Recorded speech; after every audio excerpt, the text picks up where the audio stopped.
When people pray to the gods and they conquerors, and practically every president's a money launderer. From where the only place democracy is acceptable is if America's candidate is electable. And they might even have a black president, but he's useless because he does not control the economy.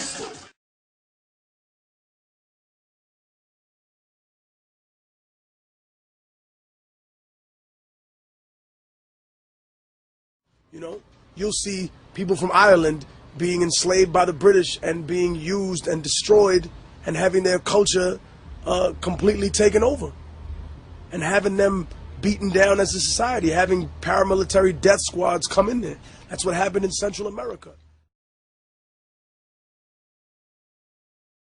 About Jews or Muslims or Christians, this is a land issue. Northern Ireland is not about Catholics and Protestants, it's about the motherfucking land that you people decided to steal and keep as your own.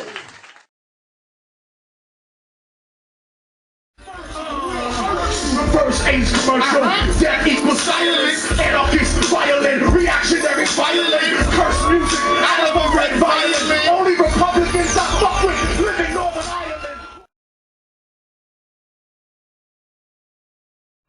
For example, I'm gonna go to Northern Ireland or something. You can't characterize Irish people by Guinness, you know what I mean? They've been living with an occupation on the hands of the British for years, who decided, oh, you know what, we'll give you people democracy, and then we're gonna bring in all these people from the home island, and we'll put them here in Northern Ireland, and then we're gonna redistrict everything. Yo, this is Immortal Technique, and right now you're watching Peace, Unity, and Having Fun, a DVD. We're talking about some serious topics. This is probably the darkest chapter in what we discussed, or the most heavy, advanced placement. If you're an ignorant motherfucker, you might want to skip this portion of the DVD. James Connolly, who wrote Aaron's Hope, people who said the natural order of our society here, of our tribal society, of our indigenous society, was to not view property in that light, to not view it in that feudal system that the British then brought here.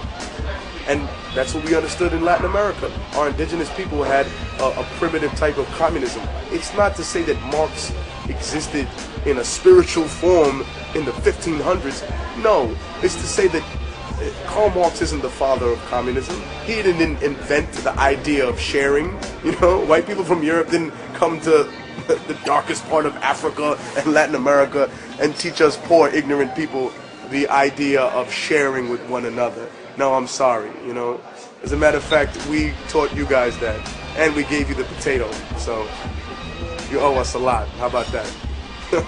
But in all seriousness, I can understand that struggle, and I understand what it is to deal with both sides of it, to have family on both sides of that type of struggle, and to realize that the commonality is there for the people that are willing to have that conversation, and that just like the Americans are, the British are very hesitant to have that open discussion without, framing it with all sorts of different arguments and attacks, because you just can't win an honest discussion.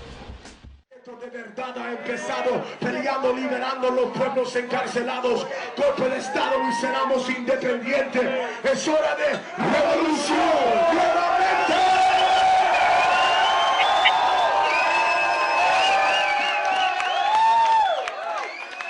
See, that's the beautiful thing about hip-hop.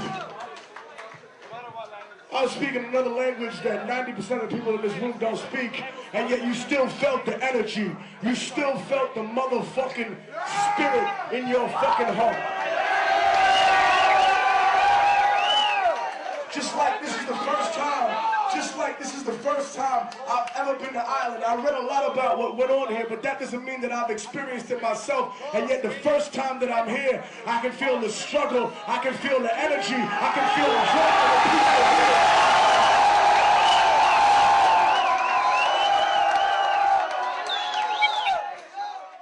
We talk about having those honest discussions here in Ireland or in Eastern Europe or in the Balkans or in places that have lived under a colonial rule, that the first step is to educate people, to make them aware of all sides of the history, even those that don't make you look in the best light, you know. And if I can provide even a glimpse of that through the music that I make and touring around the world with all the squad of niggas that I have, or representing not just an aggressive kind of violent sound, but a music inside that, so it's not senseless violence, so it explains why we have violence, rather than try and justify the random occurrences of killings that destabilize countries and economies all over the world. For me personally, it's hard to balance things, but once you develop that discipline, I think you realize that that's what's necessary. Because just having the talent to do this isn't enough. You have to have the drive and the sacrifice. That's what makes all the difference. Harlem, motherfucker!